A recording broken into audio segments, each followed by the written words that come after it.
Welcome to యోగ సూత్ర.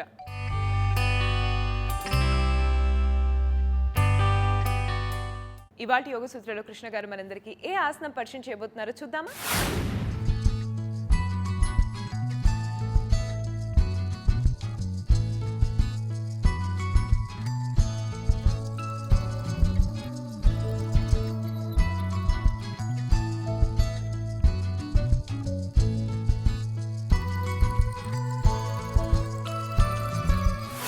నమస్తే. యోగా సూత్రాలో ఈరోజు చేసే ఆసనం పేరు ఉదిత పాదాంగుష్ఠాసనము. పాద అంగుష్ఠాసనము అంటే మనము పాదము యొక్క పెద్ద వేలుని మన చేతితో పట్టుకోవడము. ఈ యొక్క ఆసనము మనము పడుకొని చేస్తాము, కూర్చొని చేస్తాము, నిలబడి కూడా మనము 2 రకాలుగా ఈ ఆసనం చేస్తాము. ఒక ఆసనంలో నిలబడి మనము కాళ్ళ వేలని ఒంగి పట్టుకున్నట్టు అయితే, ఇంకో ఆసనం వేరియేషన్లో నిలబడి కాళ్ళని సూటిగా పైకి లేపుతాము. ఈ విధంగా మనము చేసే పాదాంగుష్ఠాసనాలలో ఎన్నో వేరియేషన్స్ ఉన్నాయి. ఆ యొక్క వేరియేషన్స్లో ఒక వేరియేషన్ని మనము ఈరోజు ఈ బ్లాక్ సహాయంతో చేయబోతున్నాము. బ్లాక్ని మన కాళ్ళ కింద పెట్టి ఈ ఆసనాన్ని చేయబోతున్నాము. ఎప్పుడైతే మనము కాళ్ళపై నిలబడే ఆసనాలు చేస్తామో అప్పుడు ఆ యొక్క ఆసనము మన కాళ్ళ కండరాలపై బాగా పనిచేస్తుంది. కాళ్ళల్లో ఉండే కండరాలు అది తొందరగా టైట్ అయిపోతాయి. ఎందుకు అయిపోతాయి?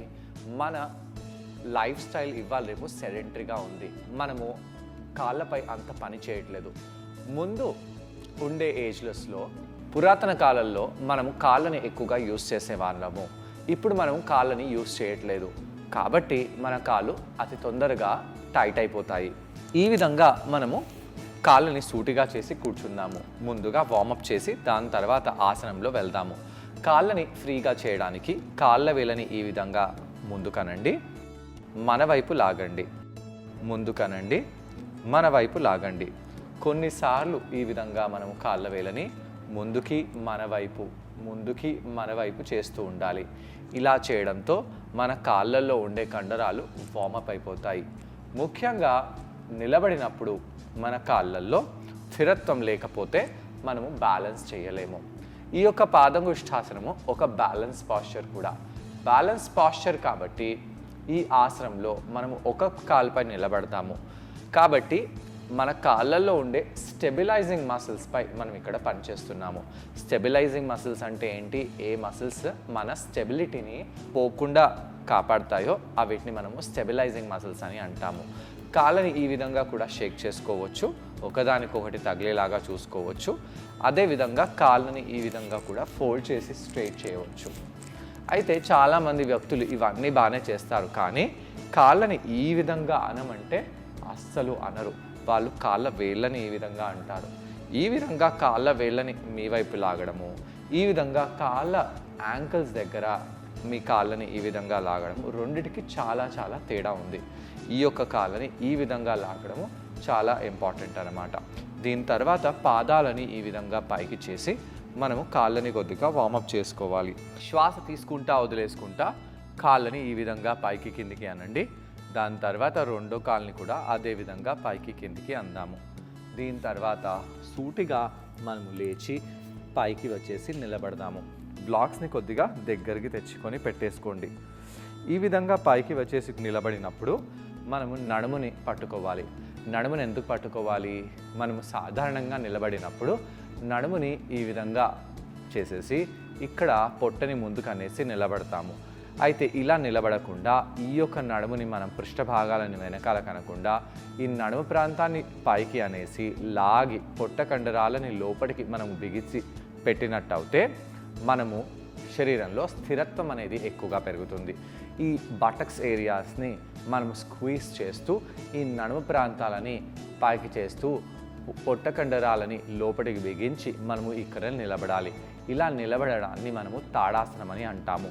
తాడాసనంలో పురాతన కాలంలో పాదాలని దగ్గరగా పెట్టేసి నిలబడేవాళ్ళు. ఇప్పుడు కూడా ట్రెడిషనల్ యోగాలో చాలామంది వ్యక్తులు పాదాలని ఒక దగ్గర పెట్టి నిలబడతారు.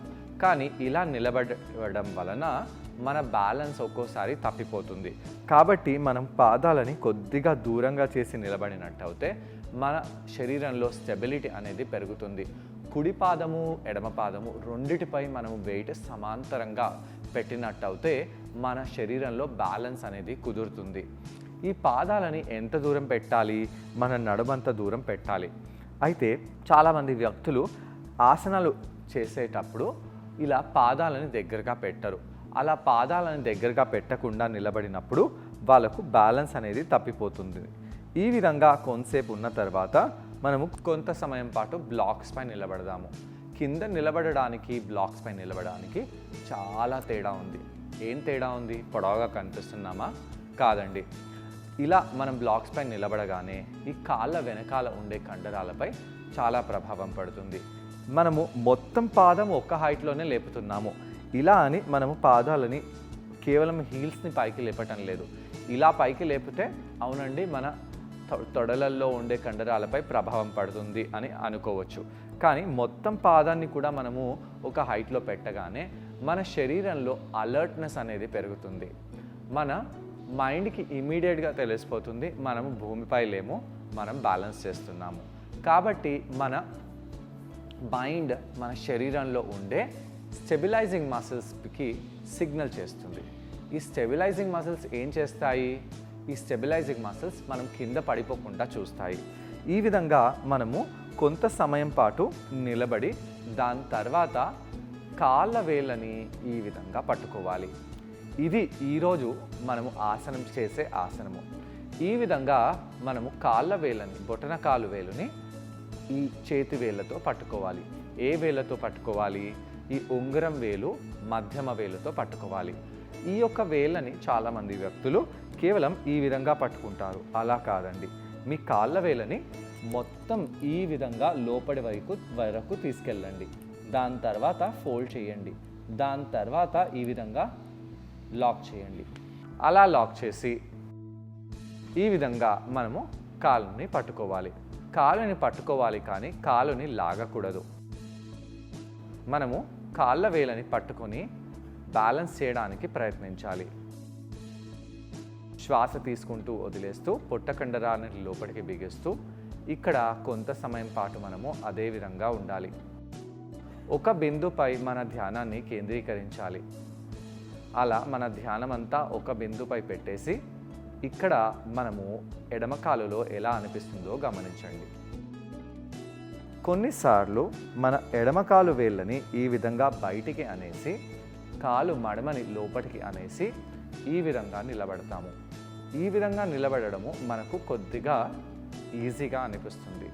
ఇది పర్వాలేదు, కానీ ఇది ఏం చేస్తుంది? ఇలా చేయడం వలన కాలు బయటి భాగంలో ఉండే కండరంపై బాగా ప్రభావం పడి కాలు తొడ లోపటి భాగంలో ఉండే కండరంపై అంత ప్రభావం పడదు. అలాంటి వాటికి తొందరగా అలవాటు పడకండి. అలా చూస్తూ మనము నెమ్మదిగా ఈ విధంగా కాళ్ళను పట్టుకొని బ్యాలెన్స్ చేయాలి. ఇక్కడ మన ఎడమ చేతిని ఎడమ వైపు తీసుకెళ్ళి ఉండవచ్చు. కావాలంటే గోడని పట్టుకోవచ్చు. లేదా మీరు ఇక్కడ ఓ 5 సెకండ్ల పాటు బ్యాలెన్స్ చేసి కిందికి వచ్చేయండి. ఆ బ్యాలెన్సింగ్ మీరు 30 సెకండ్ల వరకు చేసేలాగా చూసి నెమ్మదిగా పాదాన్ని కింద పెట్టేసేయండి. ఒకవైపు అయిపోయిన తర్వాత రెండో వైపు మనము కుడి కాలుని పైకి లేపి బ్యాలెన్స్ చేయడము, ఎడమ కాలుపై బ్యాలెన్స్ చేయడము కొద్దిగా ఈజీగా భావిస్తాము. ఏ ఆసనమైనా మనం కుడి కాలు వైపు పై చేయగానే ఈజీగా అనిపిస్తుంది. ఈ విధంగా కుడి కాలుపై నిలబడి ఎడమ కాలుని పైకి లేపాలంటే మనము కింద పడిపోతామేమో, ఈ విధంగా పడిపోతామేమో అనేది ఎక్కువగా మన మైండ్లో ఉంటుంది. అది కేవలం భ్రమ మాత్రమే. అవునండి, మన ఎడమవైపు ఉండే కండరాలు వీక్గా ఉంటాయి. అయితే ఇక్కడ మనము ఏ కండరాలపై పనిచేస్తున్నాము? ఎడమ కాలుపై నిలబడుతున్నామా? కాదు కదా, కుడి కాలుపై నిలబడుతున్నాము. ఇక్కడ మనము కుడి కాలులో ఉండే కండరాలపై పనిచేస్తున్నాము. మరి కిందికి ఎందుకు పడిపోతున్నాము? ఇది మన తలలో ఉంది. మనము మైండ్ ఫోకస్ చేస్తే ఈ ఆసనంలో ఈజీగా ఉండగలుగుతాము. కాలు బయటి భాగము, కాలు లోపటి భాగాన్ని ఒకటే వైపుగా ప్రెస్ చేయాలి. ఒకవేళ మనము కాలు లోపటి భాగం ఎక్కువగా ప్రెస్ చేసినట్టయితే ఇటు పడిపోతాము. కాలు బయటి భాగంపై వెయిట్ ఎక్కువగా పెడితే అటుపై పడిపోతాము. ఈ రెండు కాళ్ళ భాగాలపై సమాంతరంగా బ్యాలెన్స్ చేస్తూ మనము సూటిగా ఇలా ఉండి ఈ బ్లాక్ పైన నిలబడాలి. నెమ్మదిగా పాదాన్ని కింద పెట్టేసేయండి. ఈ యొక్క ఆసనము కాళ్ళు బలహీనంగా ఉన్నవాళ్ళు, బ్యాలెన్స్ తప్పిపోతున్న వాళ్ళు, పిల్లలు చేసినట్టయితే వాళ్ళకి చాలా చాలా మంచిది. కాన్సన్ట్రేషన్ అనేది పెరుగుతుంది, కాళ్ళల్లో ఉండే కండరాలపై చాలా ప్రభావం పడుతుంది. ఈ విధంగా ఆసనం చేసిన వాళ్ళు ఎలాంటి సర్ఫేసెస్ పైన అంటే పైకి కిందికి ఉన్న స్థలాలపై కూడా ఈ ఆసనాన్ని ఈజీగా చేయగలుగుతారు. మీరు బ్లాక్ లేకుండా ఈ ఆసనం చాలా బాగా చేసినట్టయితే బ్లాక్తో పాటు మీరు ఆసనం చేసి చూడండి. మీకు 10 ఎక్కువగా ఇక్కడ ఈ ఆసనం కష్టంగా భావిస్తాము. అదేవిధంగా ఈ ఆసనము ఈ బ్లాక్ మన ఆసనాన్ని చాలా యాక్సెసిబుల్గా చేస్తుంది. ఏ విధంగా యాక్సెసిబుల్గా చేస్తుంది? ఏ కాళ్ళ కండరాలలో అయితే మనకు ప్రభావం పడాలో ఆ యొక్క ప్రభావము మీరు అక్కడ 3 నిమిషాల తర్వాత తెలుసుకుంటే ఇక్కడ ఓ అర నిమిషంలోనే ఆ కాళ్ళల్లో ఉండే ప్రభావము మీకు తెలిసి వస్తుంది. ఈ ఆసనాన్ని ట్రై చేయడానికి కృష్ణ గారితో పాటు నేను కూడా జాయిన్ అవబోతున్నాను. మా ఇద్దరిని చూసి ఈ ఆసనాన్ని మీరు కూడా ట్రై చేయండి. నమస్తే. యోగా సూత్రాలో ఈరోజు మనము నిలబడి చేసే ఆసనాలలో ఒక ఆసనము పాద అంగుష్టాసనం చేయబోతున్నాము. ఈ పాద అంగుష్టాసనంలో ఆరంభ అవస్థ మనము ఈ బ్లాక్ సహాయంతో చేయబోతున్నాము. పాద అంగుష్టాసనము పడుకొని చేసే ఆసనాలలో కూడా ఉంది, కూర్చొని చేసే ఆసనాలలో ఉంది, నిలబడి చేసే ఆసనాలలో కూడా ఈ యొక్క ఆసనం యొక్క 2 వేరియేషన్స్ ఉన్నాయి. నిలబడి చేసి మనం ఒక కాలుపై బ్యాలెన్స్ చేస్తూ ఈ ఆసనం చేయడాన్ని ఉతిత పాదాంగుష్టాసనం అని అంటాము. ఈ ఉతిత పాదాంగుష్టాసనంలో మొదటి అవస్థ అంటే ఫస్ట్ స్టేజ్ని మనము చేయబోతున్నాము. ఈ యొక్క ఆసనము మన కాళ్ళ కండరాలపై బాగా ప్రభావం చూపిస్తుంది. కాబట్టి కాళ్ళల్లో ఉండే కండరాలని వార్మప్ చేసుకుని దాని తర్వాత ఆసనంలో వెళ్దాము. కాళ్ళని సూటిగా చేసి వార్మప్ చేయండి. కాళ్ళని కదిలించండి. కాళ్ళ వేళ్ళని ముందుకి వెనకాలకి చేయండి. ఈ విధంగా మీరు కాళ్ళని కదిలించేటప్పుడు మీకు కాళ్ళు చాలా తేలికగా అయినట్టుగా అనిపిస్తాయి. మనము మార్నింగ్ లేవగానే కాళ్ళు అలసటగా ఉంటాయి. కాబట్టి మన కాళ్ళకి సంబంధించిన వార్మప్స్ మనము తప్పకుండా చేయాల్సిందే. కాళ్ళ వేలని ముందుకు వెనకాలకి చేయాలి. ఇలా చేయడంతో కూడా హ్యామ్స్ట్రింగ్ కండరాలు యాక్టివ్ అయిపోతాయి. ముఖ్యంగా బ్యాలెన్సింగ్ ఆసనాలు చేసినప్పుడు ఈ యొక్క కాళ్ళపై చాలా ప్రభావం పడుతుంది.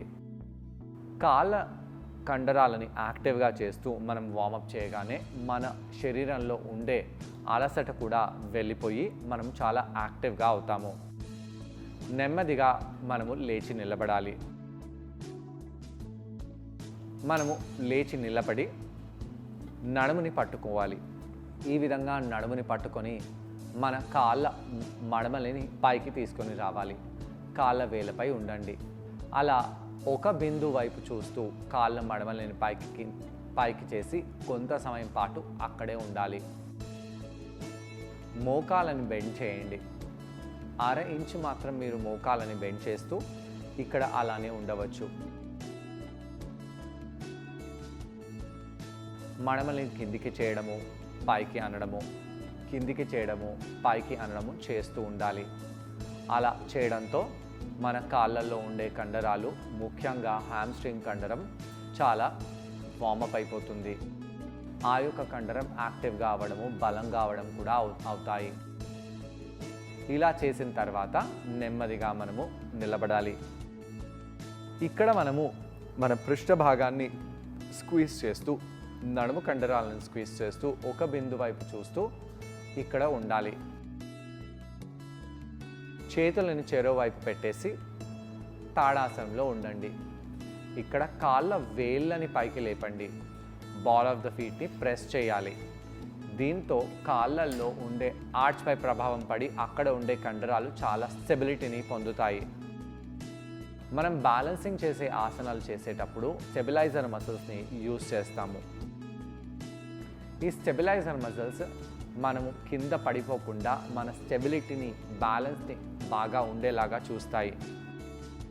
దీని తర్వాత మనము పాదాలని ఈ విధంగా బ్లాక్స్ని దగ్గరగా తెచ్చేసేయండి. తెచ్చిపెట్టి ఒక బ్లాక్ పై నిలబడాలి. రెండో పాదాన్ని కూడా బ్లాక్ పై పెట్టి నిలబడండి. ఇలా నిలబడగానే మన కాళ్ళల్లో చాలా అవేర్నెస్ అనేది తెలుస్తుంది.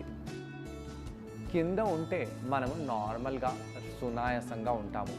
ఇలా ఒక పైకి వెళ్ళగానే మనం కింద పడిపోతామేమో అనే అలర్ట్నెస్ మనకు ఉంటుంది. ఇలా హైట్ని పెంచిన కొద్దీ మన అవేర్నెస్ ఇంకా ఎక్కువగా అవుతుంది. ఎందుకంటే హైట్లో వెళ్ళగానే మనకు భయం రావడము ఇవన్నీ జరుగుతూ ఉంటాయి. వర్టిగో ప్రాబ్లం ఉన్న వాళ్ళు ఈ ఆసనం చేయకూడదు. అలానే హైట్స్తో భయపడే వాళ్ళు ఇంత హైట్లో మీరు తప్పకుండా వచ్చినట్టు అయితే మీకు చాలా మేలు కలుగుతుంది. ఈ విధంగా మనం కాళ్ళని బ్లాక్ పై పెట్టేసి కుడి కాలుని పైకి తీసుకొని రండి. తెచ్చి కుడి కాలు బొటన వేలుని మధ్యమ వేలు, ఉంగరము వేలు అలానే బొటన వేలుతో పట్టుకోవాలి. చాలామంది వ్యక్తులు కేవలం ఈ విధంగా పట్టుకుంటారు. ఈ విధంగా కాదండి, మీ మొత్తం బొటన వేలుని లాక్ చేసి ఈ చేతి బొటన వేలుతో గట్టిగా పట్టుకోండి. అలా పట్టుకున్నప్పుడు మనము ముందు వైపు చూడాలి. ఇక్కడ చాలామంది వ్యక్తులు మోకాల్ని కింద చేసి పాదాన్ని పైకి లాగుతారు. అలా చేయకూడదు.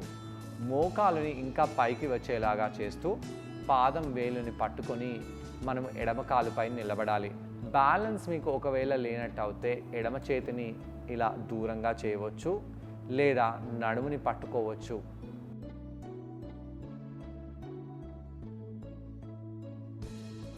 ఇక్కడ మన ఎడమ కాలులో ఉండే స్టెబిలైజింగ్ మసిల్స్పై పనిచేస్తున్నాము.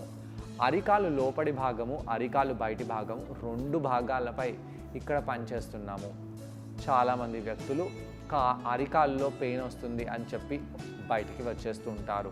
అలా రాకుండా మనము కొంత సమయం పాటు ఇక్కడ ఆసనంలో ఉండాలి. ఇలా ఎడమవైపు పైకి వెళ్ళిన తర్వాత ఇప్పుడు మనము కుడి కాలుని పట్టుకొని ఎడమ కాలుపై బ్యాలెన్స్ చేయాలి. దృష్టిని ఒక బిందుపై కేంద్రీకరించి ఇలా కొంత సమయం పాటు ఉన్న తర్వాత కుడి పాదాన్ని కింద పెట్టేసి ఎడమ పాదాన్ని మనం పైకి లేపాలి. ఎడమ వైపు ఈ ఆసనం చేయాలంటే చాలా కష్టంగా భావిస్తాము.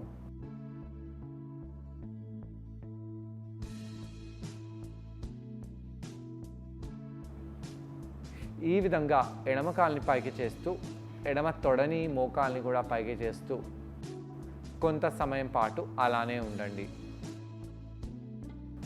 దాని తర్వాత పాదాలని కింద పెట్టవచ్చు. చూసారు కదండి, ఈ ఆసనం పేరు ఉత్తిత పాద అంగుష్టాసన. ఈ ఆసనాన్ని మనం బ్లాక్ సహాయంతో చేసాం. ఈ ఆసనం చేయడం వలన కాళ్ల కండరాలకు చాలా మేలు చేస్తుంది. కాళ్ల కండరాల్లో ఫ్లెక్సిబిలిటీ బాగా పెరుగుతుంది. అలాగే శరీరానికి మంచి స్థిరత్వం లభిస్తుంది. అలాగే కాళ్లలో బ్యాలెన్స్ కూడా బాగా ఇంప్రూవ్ అవుతుంది. ఇప్పుడు ఈ ఆసనానికి కౌంటర్ చేసే ముందు చిన్న బ్రేక్ తీసుకో. కింద పడకుండా మనము జాగ్రత్త పడాలి. ఈ ఆసనం మీతో వీలైనంతగా చేయండి. దీని తర్వాత చేతులని కింద పెట్టేసి నెమ్మదిగా నడుముని పట్టుకొని ఫార్వర్డ్గా బెండ్ అయిపోవచ్చు. ఈ ఆసనాన్ని మనము కౌంటర్ ఆసనముగా ఉపయోగించి చేతులని కాళ్ళ వైపు తీసుకెళ్ళి మనము రిలాక్స్ అయిపోవచ్చు. ఇలా కౌంటర్ చేయడం వలన కాళ్ల కండరాలు బాగా స్ట్రెచ్ రిలాక్స్ అయిపోతాయి. ఇవాళ యోగ సూత్రుడు కృష్ణ గారిని మనం అడగబోయే ప్రశ్న ఏంటంటే, ఈ ఆసనం చేసేటప్పుడు మనం ఎటువంటి జాగ్రత్తలు పాటించాలి? ఈ ప్రశ్నకు సమాధానం కృష్ణ గారిని అడిగి తెలుసుకుందాం. ఈ ఆసనం చేసేటప్పుడు ఎలాంటి జాగ్రత్తలు తీసుకోవాలి? కాళ్ళు బలహీనంగా ఉన్న వాళ్ళు, బ్యాలెన్స్ తప్పిపోతూ పడిపోతున్న వాళ్ళు ఈ ఆసనం చేయాలి, కానీ చాలా జాగ్రత్తగా చేయాలి. కింద పడిపోయినట్టు అయితే మీకు గాయాలు అవ్వచ్చు. కాబట్టి మీరు గోడ సహాయాన్నైనా దేన్నైనా పట్టుకొని ఈ ఆసనం చేసినట్టు అయితే చాలా మంచిది. స్థిరత్వం రావడము చాలా ఇంపార్టెంట్. కాబట్టి ఈ స్థిరత్వాన్ని మీ కాళ్ళల్లో పెంచుకోవాలంటే బలం అనేది ఉండాలి. ఆ బలాన్ని పెంచుకుంటూ ఈ ఆసనాన్ని చేయండి. దేన్నైనా సపోర్ట్ తీసుకుంటూ ఈ ఆసనాన్ని చేయండి. మిగతా ఎవరైనా ఈ ఆసనాన్ని నార్మల్గా చేయవచ్చు. వర్టిగో ఉన్న వాళ్ళు ఈ ఆసనాన్ని చేయకూడదు. ఎందుకంటే మీ బ్యాలెన్సింగ్ ఆసనాలు చేస్తే మీ తల తొందరగా తిరిగిపోతుంది. కాబట్టి వర్టిగో ఉన్న వాళ్ళు ఈ ఆసనాన్ని చేయకూడదు. చూసారు కదండి ఇవాళ యోగ సూత్రలో ఉత్థిత పాద అంగుష్టాసన. ఈ ఆసనాన్ని మీరందరూ తప్పకుండా ట్రై చేసి దీనివల్ల వచ్చే బెనిఫిట్స్ ని మీరు కూడా పొందండి. తిరిగి రేపటి ఎపిసోడ్ లో మరో ఆసనంతో మరికొన్ని బెనిఫిట్స్ తో మళ్ళీ కలుసుకుందాం. అంతవరకు టేక్ కేర్, బాయ్.